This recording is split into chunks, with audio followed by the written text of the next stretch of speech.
Tea Tribe, welcome back to the pod, Tea with Publicity. This is Alyssa Amoroso, your host speaking.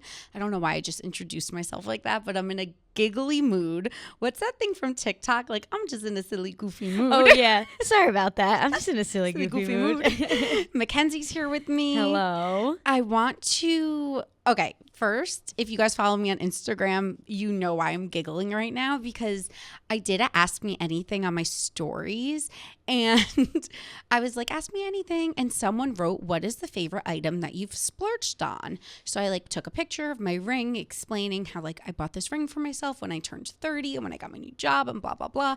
But there was a glitch in the system, and accidentally my response went to the question, what is your favorite type of cheese? So everyone's DMing me Cartier isn't cheese. What are you talking about? So yeah, I'm giggling. So if you're new here, if you're coming for the Camille interview, Camille Kostek? I think it's Kostek. Kostek. Yeah, Kostek. You are in the right place. Just to give you guys a little bit of a rundown, I'm going to catch you guys up on my weekend. We will jump into the interview, which was so amazing. So much body positivity, mental health talk. Obviously had to ask about Rob a little bit, which I kind of got shy about asking. Yeah. Because you don't want to be that person that's asking just to get the details on stuff. I don't like being a woman, putting another woman in an uncomfortable situation that I know is uncomfortable for them. Yeah. I don't know how people like Juliana Rancic or Kat Sadler ask these juicy questions without feeling uncomfortable. Right. And they probably do, but you kind of have to do it as a reporter or an interviewer. Exactly. And you do, but I also want my guests when they come on my show to feel like I'm a safe space for them to be themselves. And I never want to make them feel like, oh, I'm just having you on to get clickbait. Yeah, for sure. So I think that's why I get so uncomfortable. Yeah, because you don't mean to do it, but you obviously have to want to have a good interview. Yeah, exactly. So then I'll get into the interview with Camille, which is amazing. Then we will do the Ask Alyssa segment where I dish out advice on your crazy antics. And then as always, we will spill the tea. So let me update you guys. Again, if you follow me on Instagram at Publicity, you know that I was in Nantucket. I just combined Nantucket with Montauk. You know that I was in Nantucket this past weekend. And let me give you guys the breakdown. So first of all, gorgeous, the most picturesque place I've ever been. It was, well, maybe not ever, but one of. Everything's cobblestone. They don't have a lot of commercial businesses because they want to keep its character. There's actually a code in town where all of the homes need to have the same gray cedar on the outside of the houses. That's actually really cool. So everything looks uniform. Yeah. Which is beautiful. Mm-hmm. And then the only thing is it takes white to a new level. Oh yeah. It is the most yuppity if you're looking to go somewhere diverse, maybe Nantucket's not for you. It's very Lily Pulitzer, Vineyard Vines, Jack Rogers, yep. Moo-moos. Mm-hmm. I was dressed, I was wearing socks that said fuck off, and I was wearing all black, and I do me. But again, so gorgeous. I would say the biggest difference between Nantucket and the Hamptons is that the Hamptons has the New York crowd. So it's women dressed to the nines, men dressed to the nines, very flashy, Gucci, Jacquemus, Colt Gia, whatever, however you say it.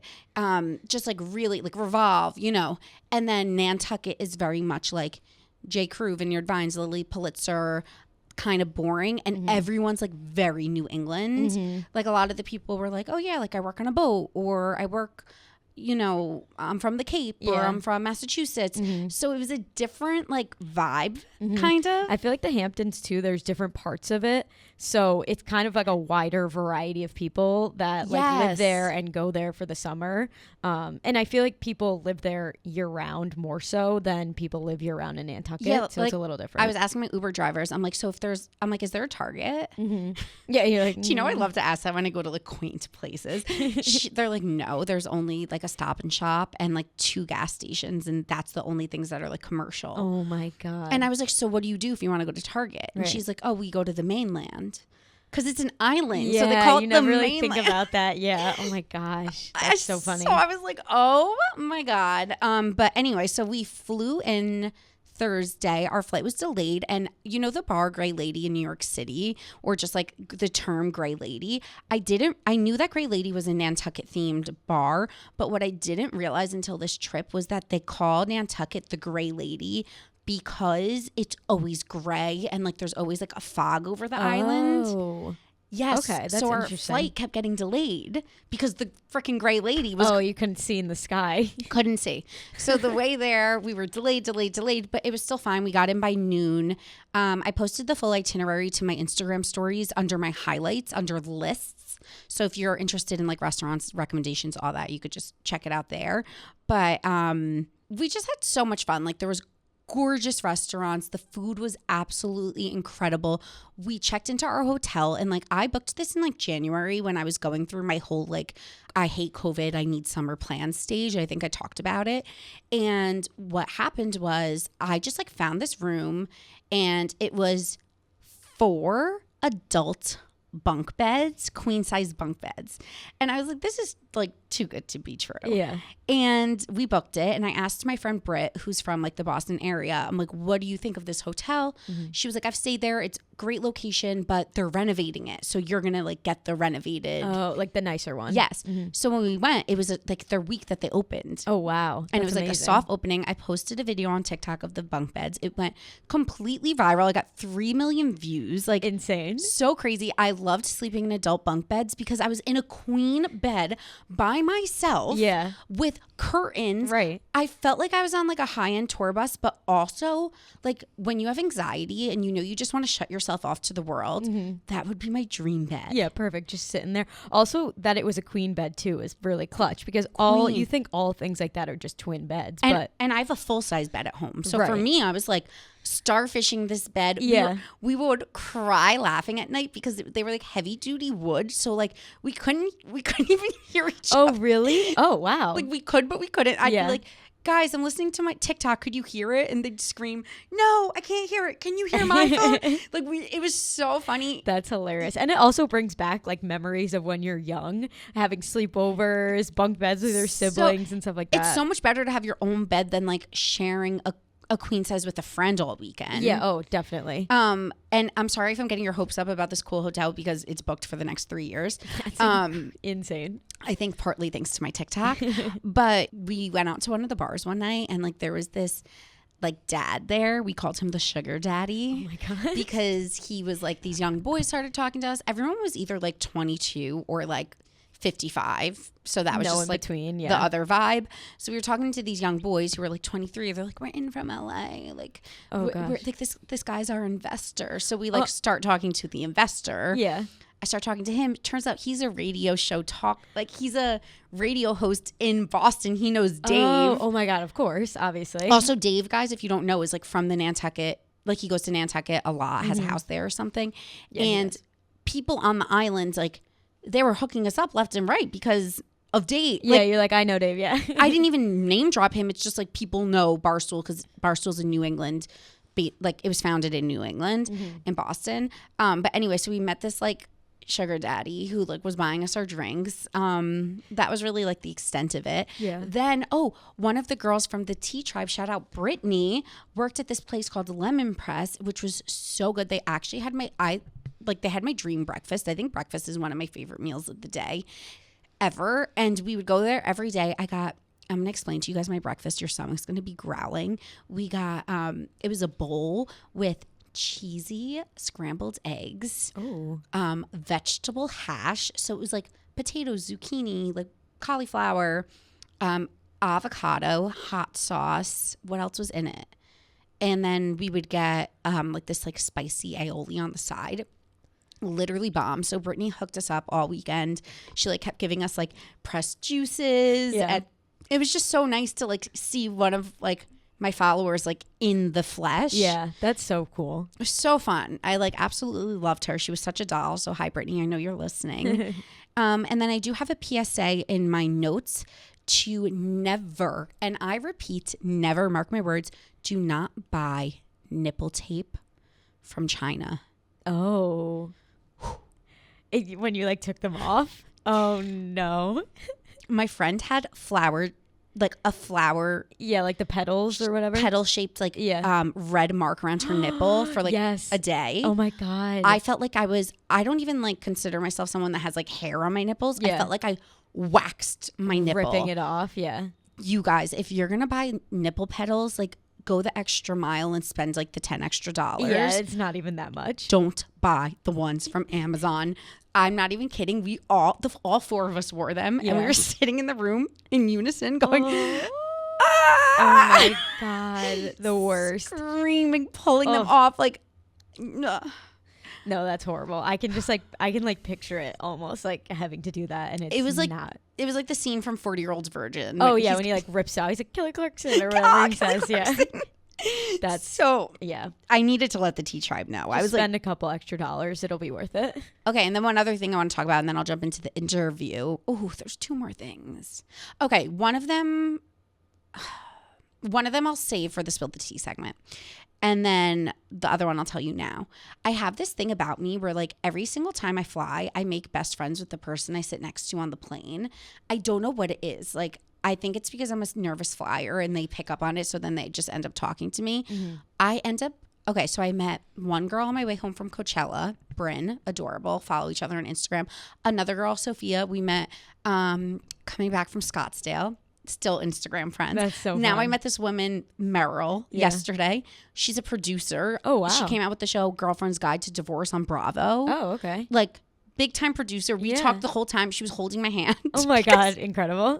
Because I'll get into that. But like, I always meet friends on planes and I'm like, when are you going to sit a hot guy next to me? True. Yeah. You're like, I have all these other friends that I could. Why can't one be a hot guy? Literally, like we all become connections. Because you're bound to be friends. Yeah. Yes. It's like, universe, manifest it. I also saw the hottest man I've ever seen in my life. Oh my gosh. And I completely humiliated myself in front of him. Oh no. He's also engaged. Oh, of course. We show up to the airport and I looked at this man and I looked at my friends and I go, that's Patrick Dempsey. Like, yeah. Obviously it wasn't him, but but resembled. He had the McDreamy hair, exact hair. Uh-huh. Like he must get told he looks like him because they really resembled each other. Mm-hmm. McDreamy hair, a little scruff. He was wearing like Golden Goose sneakers, which are like a little flashy, but he was so freaking hot. He wasn't like, he kind of like was between like a dad bod, but not like he was like husky. I call that a golf bod because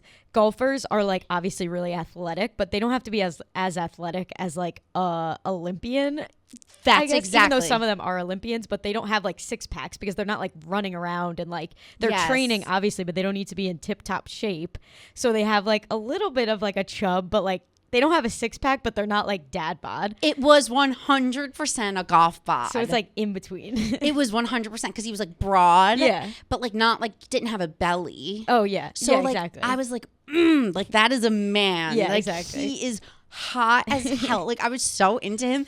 And then my friends, because I couldn't see his wife because like a suitcase was covering her, his girlfriend.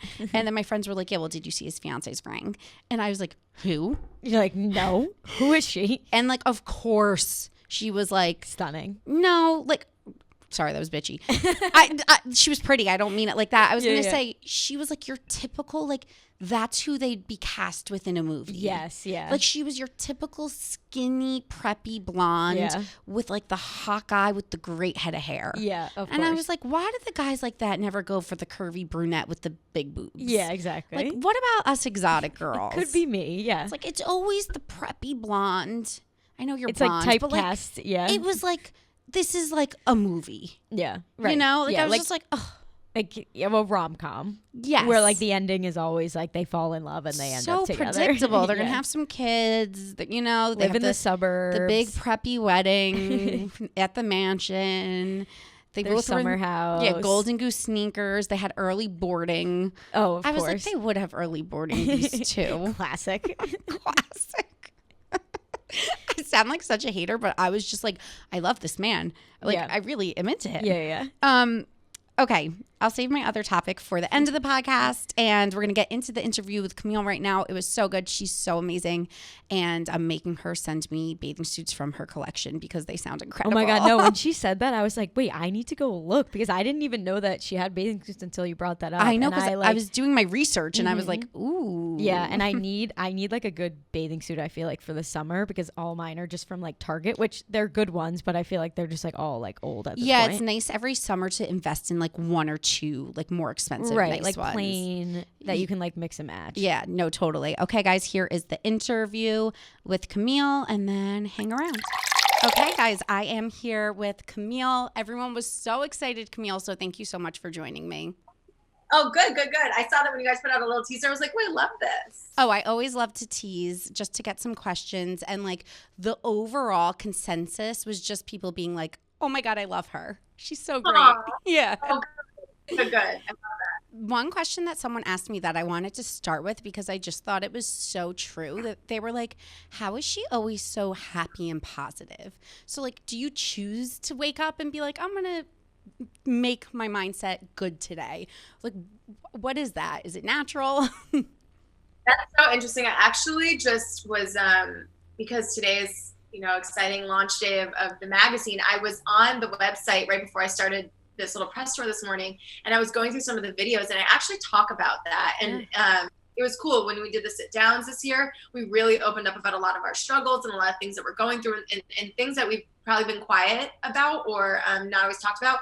And I actually talk about how I believe happiness is a choice. Like I choose to wake up every day and be like, okay, this fucking sucks, but what can I be grateful for? Because you're only making it harder on yourself. And I feel like there's so many outside forces, whether it's in the work life or your relationship or family or whatever it is that you're dealing with, it's going to be there. So how are you going to deal with it every single day? And it's a journey. And I'm not happy every day. I don't wake up every day and choose happiness. That's a lie. But I definitely have shifted my perspective as I'm getting older of being like, there's so much to be excited for right now. Yeah. And all we have is the here and now. And, it might sound crazy to people who are listening, like, this girl's whack, but until you start to tap into that and recognize that and have that self-awareness, you I don't know, life and struggles start to resonate with you differently. I actually was frustrated. I remember my shoot kept getting changed for Sports Illustrated swimsuit and it wasn't lining up with my schedule. And I was like, oh my gosh, I don't know if I'm even going to be able to be in this issue because I can't get my schedule to align with this. And it just wasn't working out. And, a lot of things were happening and I, was about to have my shoot and then it got pulled back because of something that was conflicting on my end or on their end. And obviously shooting during 2020 made it really difficult. And I was like really bummed because this is one of like my favorite jobs that I have. And it was really hard for me and it all ended up working out for the better and realizing, oh my gosh, if it had happened then, this bad thing probably would have happened. It's hard to explain in short pieces here and there, but it just was going to be like, basically, if the shoot were to work, I wouldn't have really slept for like 3 days before shooting. And who wants to show up on a set? That's so true. It just came at a time in my life where I didn't have other things going on and jumbling and juggling it. Like I needed to be my best self and present and rested for it. So it worked out. Wow, good for you. And I feel like your career has been like you're one of those people that wears many hats. Like you've done so much, but I feel like this Sports Illustrated, the fact that you've been on covers and you just keep like getting these opportunities to work with them when you've openly talked about your struggle of being told you're too short, you're not which is like crazy to even someone to look at you and be like, oh, you're not like skinny enough, quote unquote. It's so freaking ridiculous to even think that that's like something that would ever even be said to you. But you've had your fair share of struggles. So like, what's it like to continue to work with Sports Illustrated and have these like awesome opportunities really come to you? I mean, this was like one of the dreams. And I remember whenever I say that to people who, don't aspire to be a Sports Illustrated swimsuit model. And they hear me be like, your dream for so long since you were young was to be a model. Like, and I would correct them and say, no, it was specifically Sports Illustrated swimsuit because when you get these opportunities to sit down, whether it's on podcasts or in TV shows or interviews or in passing, and you get to, to meet somebody in person and talk to them, you realize that we all have a story. We all have struggles. We all have those layers that you pull back. And that's what Sports Illustrated Swimsuit women were and have always been to me. And being a part of this brand and being a part of this team, I'm learning, like, constantly being reassured, holy shit, this is why I was so attracted to this, because I'm not just posing for a magazine. I get to speak my truth. I get to capitalize on this platform and run with it. So I would say, to answer that question, getting the opportunity to be in Sports Illustrated Swimsuit for me was so much more than just being like, I did it. That was cool. It was like, holy moly, I am reaching women specifically all around the world, all different ages, to just be accepting of who they are simply because I accept who I am. And that, to me, is so special. And even just getting one message, that made it all the worthwhile. So to meet some of these people in person and hear something that I've done indirectly that inspired them is like, there's no better feeling than knowing that you positively made an impact on somebody's life for the better, simply by accepting themselves and being unapologetically them. And it's, I don't know, I think, as SI Swimsuit knows, I thank them over and over again for saying yes to me, because I couldn't get that yes for so long. And and to feel like you finally like broke a barrier or like jumped a hurdle, it's like so rewarding and I think SI does a really good job at, being inclusive. They're really, like, I think, reframing. You could tell that they're changing with the times, whereas like some other brands are kind of just like stuck in the same old. And it's like, people want relatable. They want real. They want to hear that we all go through struggles. Like, we talk a lot about mental health on this podcast. We talk a lot about body image. It's like, every woman is going through something, even if they physically on the outside might look like they're a model, they're, they look amazing. It's like, they're still dealing with it. No one's just like, oh yeah, no, I'm so confident. I love myself. I'm perfect. You could say it, but I think deep down, like, we all just struggle completely all the time. 100%. And even after being in the magazine, and even after, being that person to give advice, I need to remember to take my own advice. Yeah. And there are things where I'm like, what would I tell my younger sister? What would I tell this girl that's going through something in a relationship or with her body? Or I need to apply that to me. So there's plenty of times where I am down and out, or I am not happy with something about my body, and I have to reprogram myself to love her and to take my own advice. I actually went back and I watched a video. I was just telling you, I was watching the videos of some of the interviews that I had. And so I did one of these interviews back in February, and I got this might sound, I hope this doesn't sound narcissistic, but I got the chills listening to myself speak. It was almost like having an out of body experience. Like, I didn't remember that I said that. I remember like being in the zone when I did that interview. And when I went to watch it, I was like, oh no, what did I expose? Or like, what did I share? What did I say? And I was listening, and I was like, I should listen to her. I should look in the mirror, tell her she's beautiful, that I love her, and believe it. And feel that. And so, I'm constantly having to remind myself, even though, like some of the girls were commenting, how is she happy? How does she have this confidence? How does she do all this stuff? It's a constant reminder. It's a constant, like, get up out of bed today. It's self-work. Like, that's what I explain to a lot of people, because I too give advice and talk about these things, and like, I could so relate to what you're saying, because sometimes someone will interview me and I'll listen back, and I'm like, it reminds me of like my career trajectory, or like how much I've done, or where I am now. And day to day, I don't think of those things. I'm always like more, next. And when I listen back to myself, same thing. It's almost like this imposter syndrome where you're like, wait, that's me. Like, I did all those things. And you have to sometimes, like you said, like, talk to yourself as you would talk to other people. And I think that is so, so true for so many women. And that's really important that you say that, because we all just like kind of need to choose to work on ourselves every single day. You don't innately just wake up in the morning being like, okay, today's great. Everything's perfect. I'm perfect.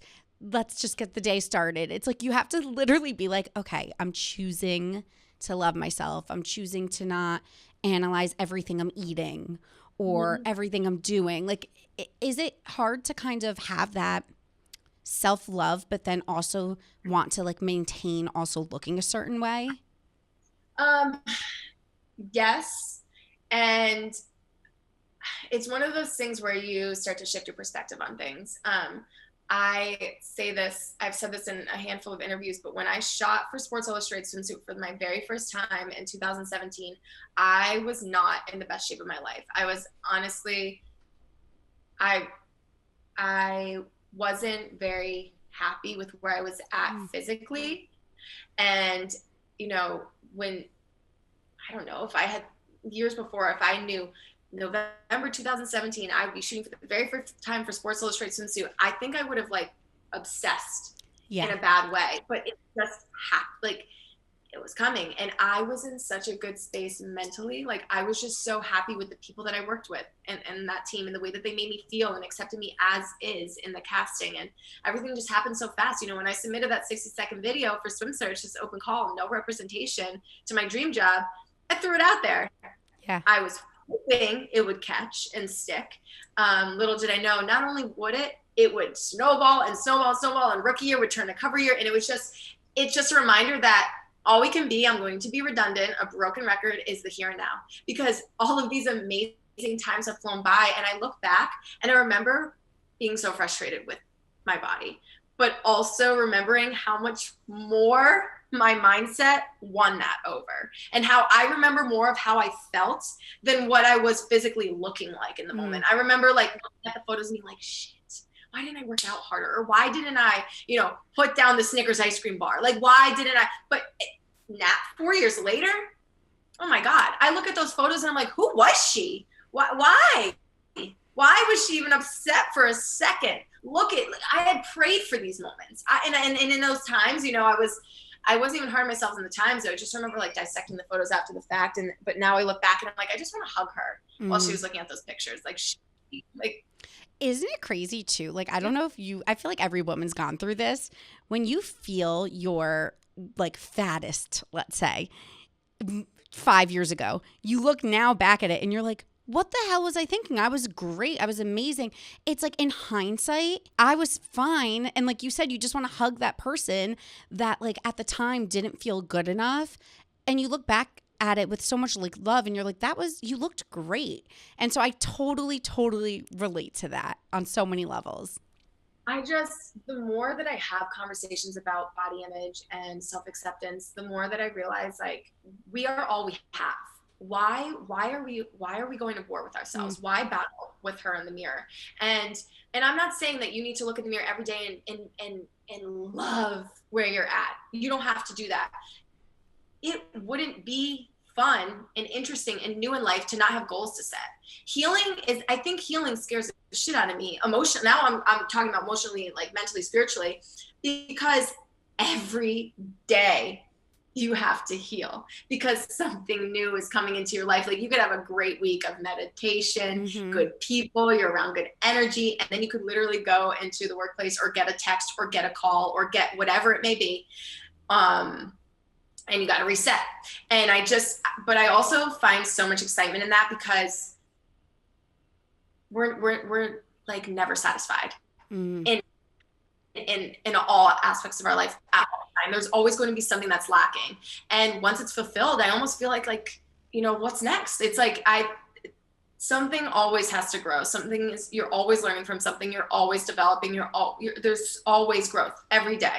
And, I remember that there's been times where my relationship has been in such a beautiful space and my health is in such a beautiful space. And, I don't know, family's good and career's good, but then I'm realizing like I'm not fully in love with her in the mirror. So, there's always something where maybe I'm in such in a great spot in my self-love journey, but my relationship needs a little bit more love. And, it's always like a push and pull. It's always something. It's literally always something. It's so true.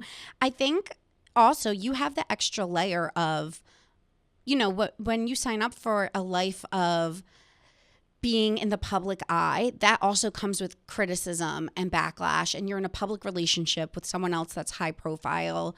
You're on covers of magazines. You have social media following. What do you do to kind of protect yourself from like the outside chatter?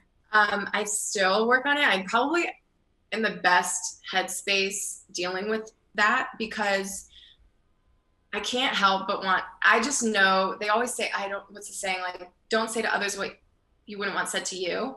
That's really hard for me because I take that into consideration. Like, I've never gone on the internet and been like, blah, blah, blah. If I really felt it inside, like, I don't say it. And so I think the hardest part for me was seeing like someone comment on my body or on my relationship or try to dissect who they think I am, and feel pretty confident that if I were to come in contact with this person, they wouldn't say that to me. Never. I like to think that I am friendly to be around and that they could feel that I have a lot of kindness and like love in my heart. And even if I don't personally know them, and even after attacking me, I still wouldn't be like, you know, I'll still would love to sit down with them. And so that has helped me a lot when I read these comments or I see these like, you know, no face, no name people that want to, you know, say things to really hurt my feelings. I just think about like, there's a person behind that.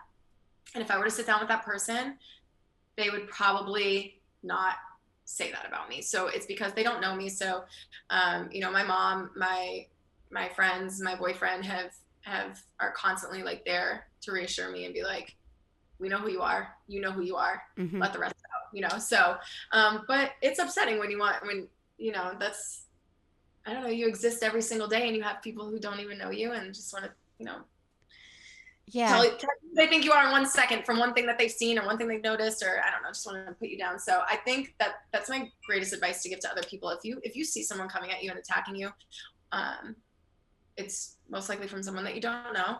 Just know that, you know, there's something unhealed within them. They need a little bit more love themselves. And so I personally don't like to engage with those people unless I'm feeling spicy that day and want to come back at them. But yeah. I know that ultimately they really need a little bit of loving. So no, it is so true. And I think for me, and I'm not anywhere near where you are, but if I get like a hateful comment, I'm kind of like, if I don't look, I don't know. I just don't read stuff. You can't go searching for it. It's just not good for your mental health. Mm-hmm. I know that there are, because I've been shown them or seen them, or even, you know, when I'm Google search myself over the years to go see what's out there, there are these like anonymous blogs out there. And I remember like going to a black hole and being like, starting to feel really bad about myself. And I just remember Rob shutting it down and being like, knock it off. Like if I ever did that, I wouldn't be able to get up and go to work every day. Like you've got to let that stuff go. You got to brush it off. And I was like, yeah, why am I reading this? Like what? No, you can't. I was like, what's going on? But also, a little flattering that people like to talk about me every single day. I'm like, go live your life though. So true. It's like, all right, keep me relevant, whatever. No, being in the public eye comes with a price. Like my mom and I were talking about that the other day. We were talking about like Justin Bieber or something. And I was like, you know, I feel like the more like known you get, the more you almost just like have to deal with these things, and it comes at a price. And you know what? You just have to look at it also as like you're helping more people than you ever could if you didn't have a platform. So it's like, that's the price, you know? But it's unfortunate that people have to stoop so low, and it's just gross. But do you mind if I ask a little bit about your relationship? Go for it. I hate sometimes like being that woman that puts other women on the spot about things. So I'm always like kind of like careful the way I tiptoe and ask questions. But people were just like interested. Do we think wedding bells are in the future, or? I always question, and I think it's so. It's uncomfortable. So, that's why I hate asking it. Well, not only that, but the woman doesn't get down on one knee. So it's so. How do we know? Yeah. Ask, but I say yes. I guess it's the better question. The answer is yes. You know, Rob and I have been together for I think like 7 years now. So, you know, this isn't a summer fling. You know, yeah, like you know that's your person at this point. Yeah. So I don't know. I have a lot to say. That's one I don't have much to say. I don't know. I know, it is true. And that's why I even hate asking, because I'm like, you know, like you said, like we don't have control, or like sometimes you don't want to say, you want to keep things a little private. Like it's not always something that it's like, let's say, I'm not to put words in your mouth, but if it was me, like let's say we went looking for rings, I might not say that because it's like you don't want people to know. You're so public, then there's a headline. So that's why I always hate asking. But people were like, you know, I get that one a lot. Yeah, they would be mad at you for not asking. The next thing I need to know is, I was dying. Rob was on, I think it was like the Morning Toast like years ago, and they did a comparison of his hands compared to their hands. And they were literally the biggest hands I've ever seen in my entire life. Like, what is your height difference? I'm 5'8", he's 6'6", so I get to wear the 5-inch stilettos proudly, which I love. It's like, I feel like once you date like big and tall like that, honestly, it's like, where do you go from there? You know? No, you're screwed. Like, you're my big trait. Yeah, you're a little it's so funny because I'm 5'3", and I was talking to someone that's 6'6", and that's almost too much of a difference. Like, are you still talking to this person? No.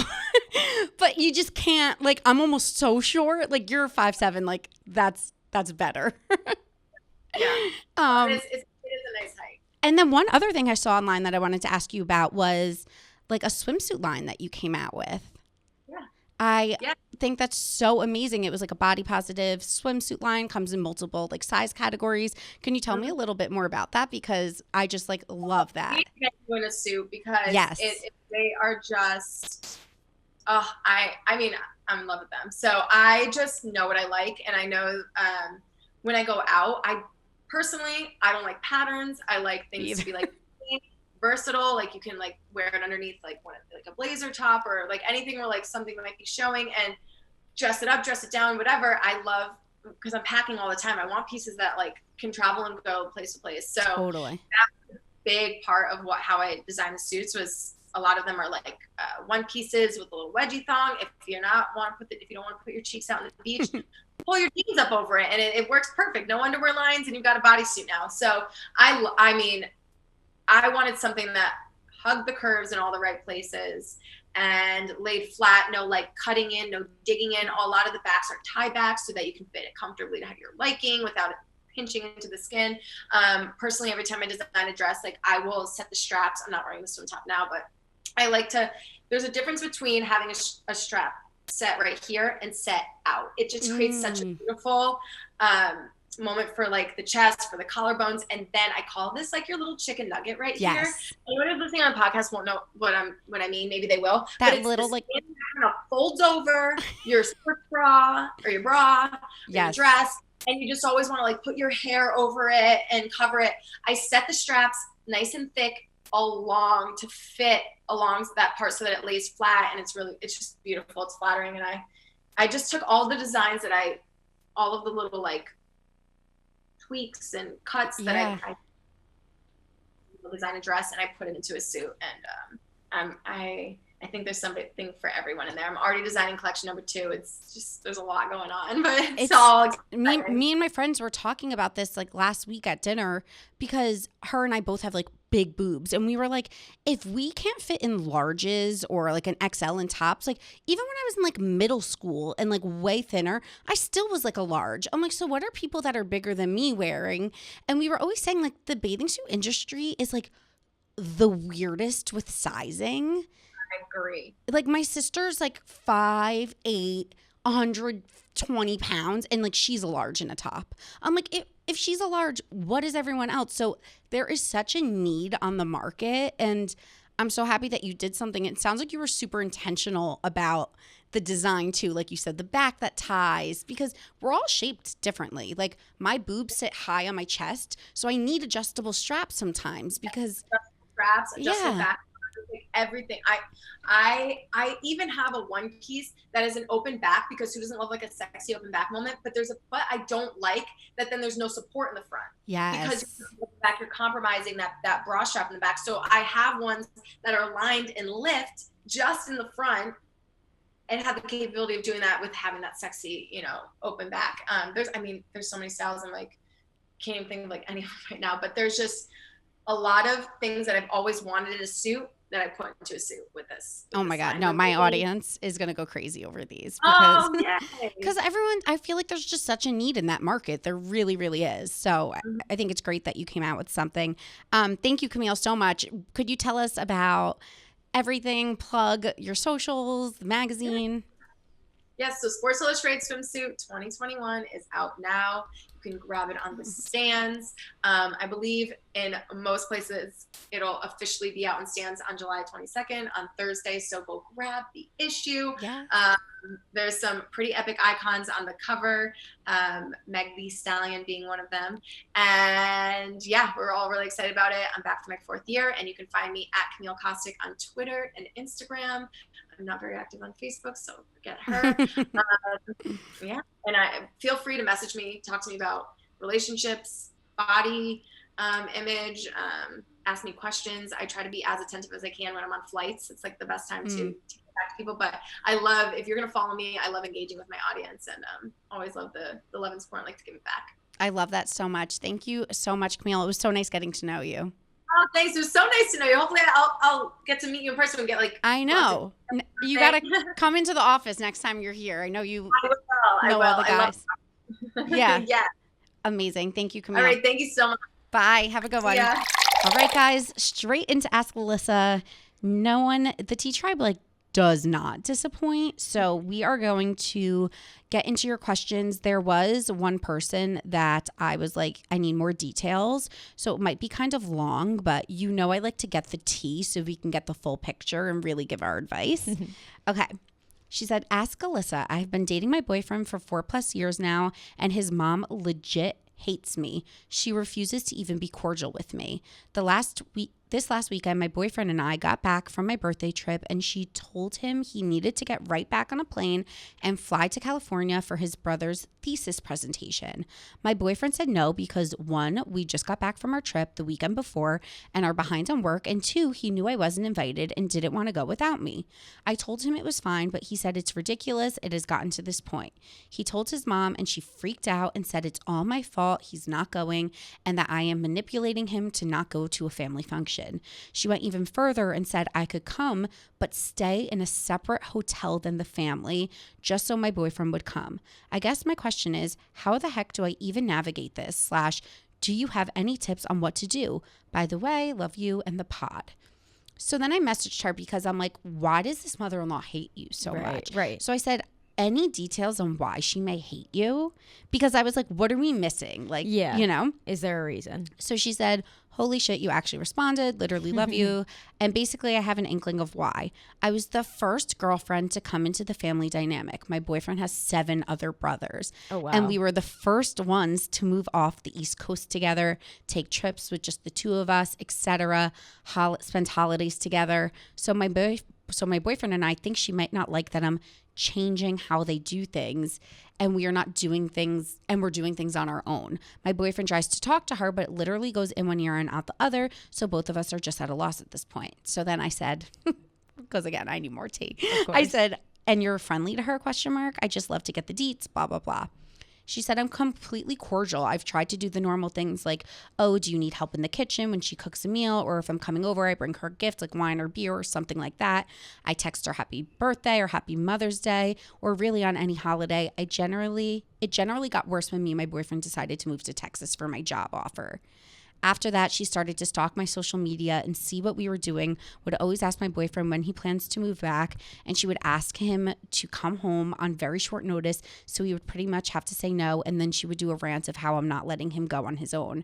I've told my boyfriend to just do what he wants, and if I'm hanging back, that's fine, but he said no because it's not fair to me, and it isn't going to help the situation. Wow. Isn't this wild? Yeah, that is wild. That's very wild. And I feel bad because it not obviously, but from what she's saying, it sounds like it's not her fault. Oh, she added one more thing. So then she said, and I've been told by my boyfriend's dad that it isn't just me that's getting grief anymore, but I'm getting the worst of it. His other brothers are starting to get girlfriends and they still get backlash, but not as bad because they actually live where he lives, Oh, where the wow. parents live. I wrote back and I was like, I'll answer on the podcast, but this mother sounds like she sounds extremely controlling and 100%. possessive. Yep. And it's really unfortunate that like she can't just be happy for her kids. Yeah, that's like so sad. She's definitely controlling. That's the problem. Well, that's why I needed more information. That's why I was like, are you like not nice to her? And when you said you text her on holidays, you're offering to help in the kitchen. Like, I think some girlfriends don't even do that. Like, I think a mom has a right to complain if the girlfriend just sits on her ass, doesn't offer to help anything, is like, you know, just like not nice, being bitchy. But it sounds like you're doing all of the right things. So all you could do, and this isn't always like fair, but I believe in killing people with kindness. Yeah. I would just keep being sweet as pie, honestly. Like aggressively. Give her nothing to hate and she will start to feel kind of crazy. Yeah, exactly. Like you just have to be like, you know, reach out. Hey, is there anything we could do this weekend? We'd love to come visit you guys. Like you literally just have to kill with kindness and hope that one day she comes around.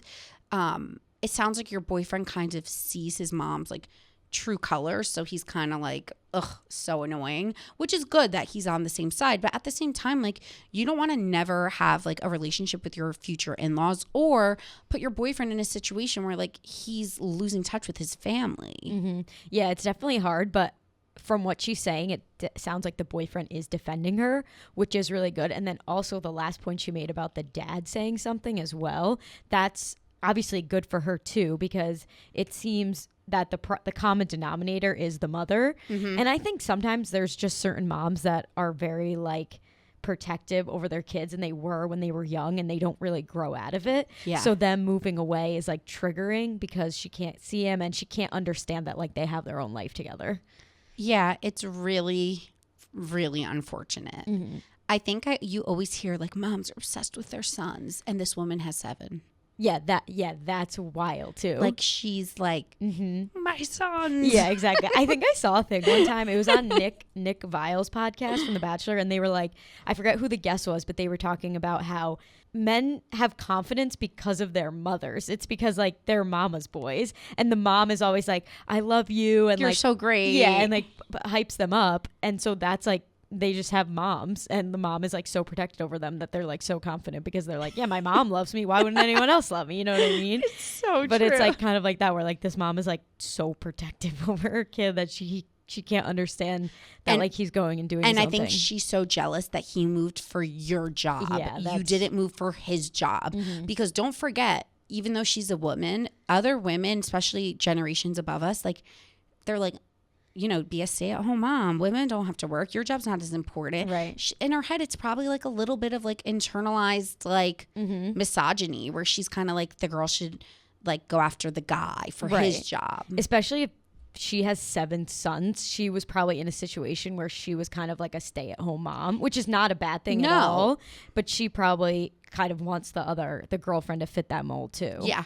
Yeah, and I bet she's like, oh, what, are you gonna have kids in Texas, not near us, and da da da. We Like, can't see them. yeah, she's spiraling. for sure. Kill her with kindness. That's the only thing you could do. That's what I would do, because I've had people that were so rude to me, and I just always keep being nice back and nice back and nice back, and then finally they have nothing to hate you for. They just get, it's almost like when you're in middle school, they tell you like, if someone's bullying you, just be nice to them. Yeah. Because they're gonna have nothing to bully you for once in a. Give her 0 ammunition. Yeah, exactly. Okay, next one. Ask Alyssa. Hey, Alyssa, I wanted to reach out because I really love your views on body positivity. Hopefully I could explain myself in a way that isn't too long. I went through a really bad breakup in 2018, which led me to a pretty bad depression. My mental state, combined with working a sedentary job, binge eating, and a lifestyle change, not working out like I did regularly with my ex, caused an 80-pound weight gain. Since early 2020, I have lost almost 40 pounds. Still not where I want to be, but I'm trying to do it in a sustainable way with intuitive eating. The issue that I'm having, though, is that ever since my ex broke up, I've not been able to take my top off when having sex with a guy. I'm embarrassed of my stomach, and with the weight fluctuation, I feel my boobs have changed a lot / lost a lot of their shape. I met someone recently who I really see potential with. He treats me amazing and is so sweet. We have amazing chemistry, etc. But every time we sleep together, he reaches to pull off my shirt and I stop him, which feel it ruins a bit of intimacy. But at the same time, I'm so nervous to let him take it off in case he doesn't like what he sees. I hate being that girl who lets her self-consciousness take her out of the moment, but my embarrassment takes over. Do you have any advice about getting over this fear? Keep in mind, I have not been topless with a guy since March 2018, despite having had sex countless times. Consistent friends with benefits and one-night stands. Okay.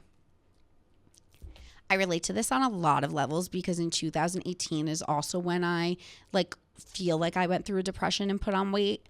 I think it's great that you're trying to lose the weight in a sustainable, healthy, intuitive eating way. It sounds like you're on a really positive track forward. You're dating, which is such a big step because I think a lot of people that are uncomfortable in their bodies don't even allow themselves to have sex with people or date. So I think that's great.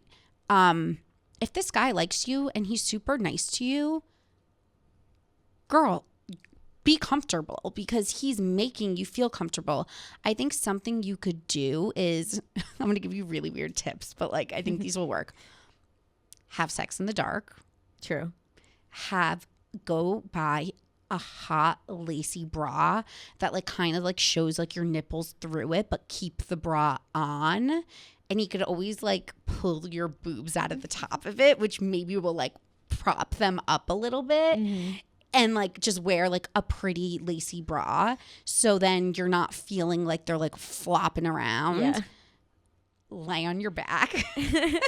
Because it's probably better than them hanging and swinging forward. Those are my 3 biggest tips. Yeah, but true.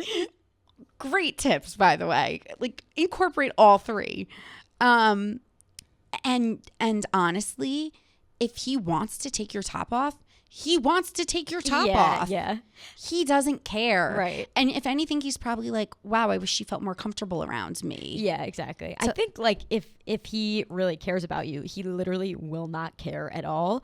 And if he does care, then he's not the right guy for you. And so I wouldn't be worried about it, which is easier said than done. Yeah. But also, and not to say men are only want one thing. Obviously that's not the only thing he wants, but at the same time, it's men are men to a certain point. So he literally is not going to care what you look like if your shirt's off in front of him. He's just going to be enjoying it. He's just going to be oh my God, nipples. Yeah, exactly. Men are just when it comes to things like that, men are kind of just that's what they want. So obviously he probably doesn't even think about it. You know what I mean? 100%. Or look at you in that way. In that moment, he's just okay, how do I have sex? Exactly. So I think you're taking the right steps.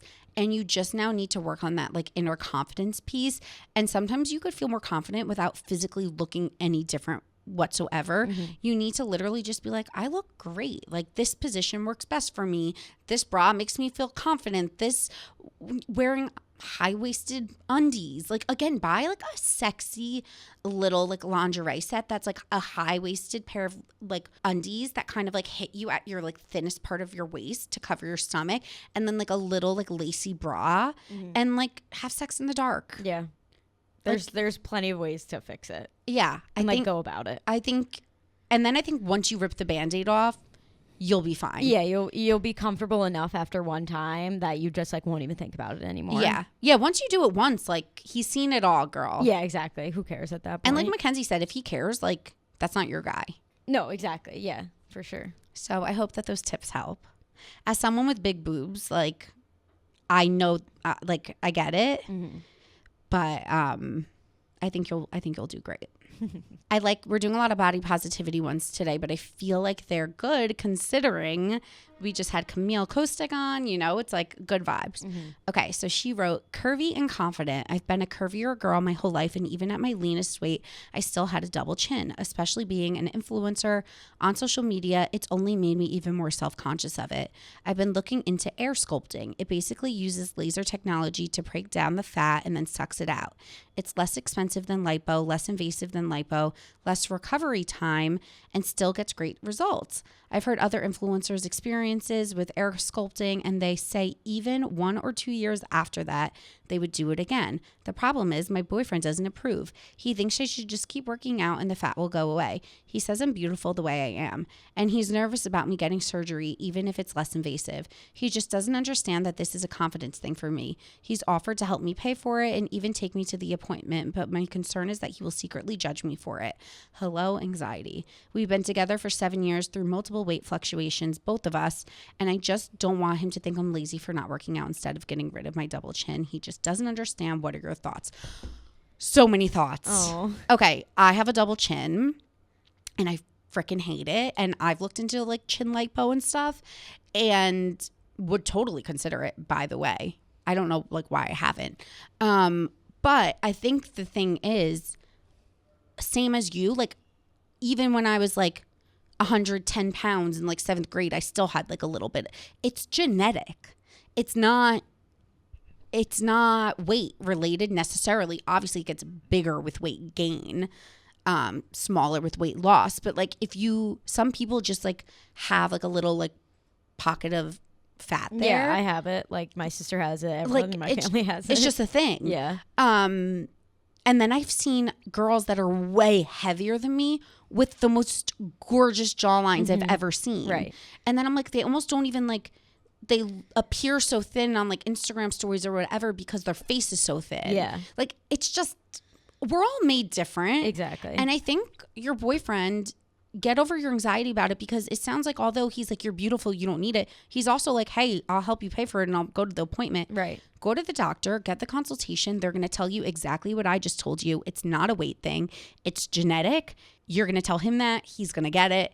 It's all going to click. And he's going to be like, wow, you look so beautiful before and after. Right.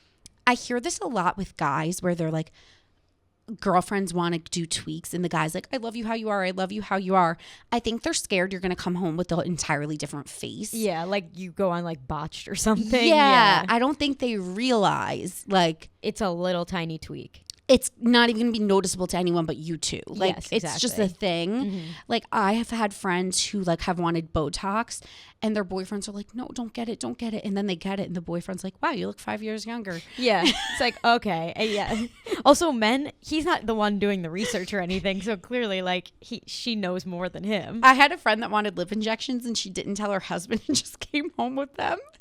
And he was like, did you get your lips done? And she was like, it was very subtle. Yeah. And she was like, yeah. And he was like, oh, you look nice. Yeah. But if she told him, she knew he was going to bug out. Freak out. Yeah, for sure. I know. And I also feel like in this regard, this girl specifically, the way she was describing it, her boyfriend obviously cares about her. He's not saying don't do it because he doesn't want her to do it. He's saying it for reasons like he doesn't want the surgery to go wrong, stuff like that. So I think that's the biggest thing you have to look at. Like, he clearly cares about her. He's telling her not to do it for like surgery, like mishap purposes, it sounds like. Yes. And he obviously is willing to help pay for it. So I think that's the biggest takeaway. Like, he obviously clearly cares about her and is saying this for her own good, maybe to play like devil's advocate. But yeah, I mean, if she wants to do it, she should be able to do it. And the fact that he cares about her that much, what it sounds like, he won't care in the long run. And also, at the end of the day, you're doing it for you, and I don't think this is going to like end your relationship. Like, it seems like he's like, you don't need it, but I'll love you anyway. So I think you're in a good situation. Go get the consultation, talk to a doctor. I think doctors always really help you make informed decisions if you haven't already. And they're kind of just so factual, because I notice when I talk to doctors about things, they're so used to being in it every single day that they don't talk about it with emotion. Like, to us, it's such an emotional decision. Yeah. And you'll talk to a doctor and they'll be like, yeah, no, we go in there, we take out some fat, and like everyone does it, and it's fine, and like you heal in 3 days, and like who cares? Right. Yeah. They're so like monotone and just like factual about it. And they have to tell you the side effects, but it's like, how many other people before you have gotten it that didn't get the side effects, but like they have to read you the side effects because that's part of their job. So it's just like, if other people have gotten it and it's safe, like there's no reason not to. Exactly. So let us know if you get it, girl. Okay, we are going to spill the tea. And, I like to talk about celebrity pop culture during this section, but there's also just sometimes some topics that I just want to spill the tea on and just like dive a little bit deeper into. And this is today's topic: sleeping with your hair up or down. How do you sleep with your hair? Okay, so I used to always sleep with it down, but I sleep now more recently. I sleep with it up in like a really high pony with like a scrunchie. Okay, so I sleep with it up. Okay, so basically this past weekend I was in Nantucket, obviously, as I said, with my friends. All three of them slept with their hair down. Yeah. And I was like, ew, like, what are you guys doing? Yeah. They were like, what do you mean? Ew, how do you sleep with it up? Yeah. And it became this like really controversial discussion where they were like, don't you get a headache? Doesn't your hair break? And I was like, don't you get sweaty? Like, we both so passionately felt strongly. So I'm like, let me throw up like a poll. Yeah. Throw up a poll. It was basically 50-50 split and my DMs were wild. Again, the people that slept with it up were like, how could people sleep with their hair down? They're probably choking themselves in their sleep. Yeah. That's disgusting. Mm-hmm. The people that sleep with it down were like, ew, how could you sleep with it up? You'd get such a headache, blah, blah, blah. I was like, holy crap, I did. And people were almost appalled to learn. Like so passionate about it. That people didn't sleep with it the way they slept with it. Right. So I just think that this is such a fascinating topic. And the conclusion that I've come to is that girls like me that have naturally curly hair and need to preserve our blowouts are more so the ones that sleep with it up, because when your hair is curly or when your hair's more like ethnic, or when like a lot of like black women sleep with their hair like in bonnets or up, and a lot of women of different cultures were telling me they sleep with silk scarves. Mm-hmm. And I just think that different women need to sleep with their hair different. And so my conclusion is that people that try to preserve their blowouts and don't wash their hair every day are more so the people that sleep with it up.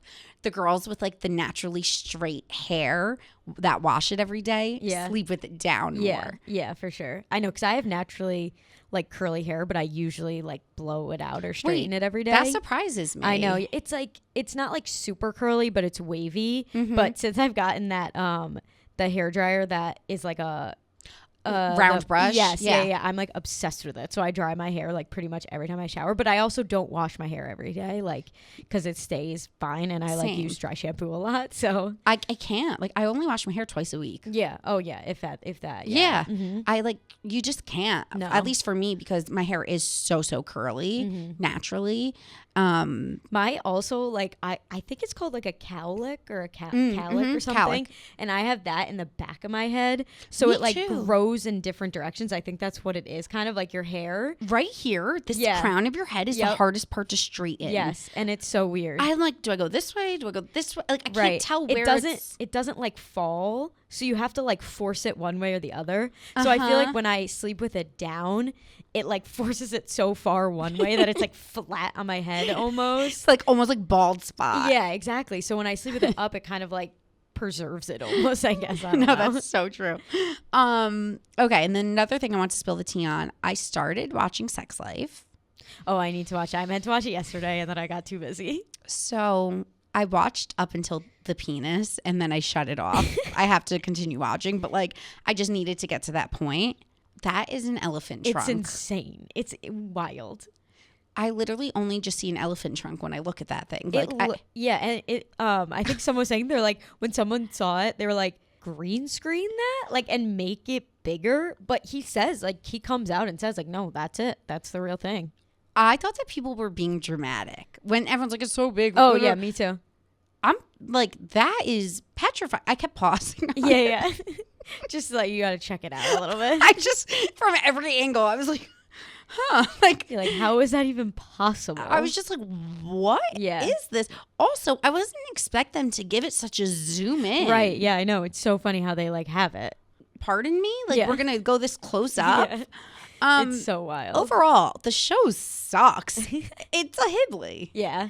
I mean, it's so, the narration, she's like, and then I walked through the park on a rainy day thinking about, it's like, what is this? Like I felt like it's watching a soap opera with sex. Yeah. Like it's a really bad show. Like the style and when they show the flashbacks, like she dressed like the 80s. Like it was just like, I don't know.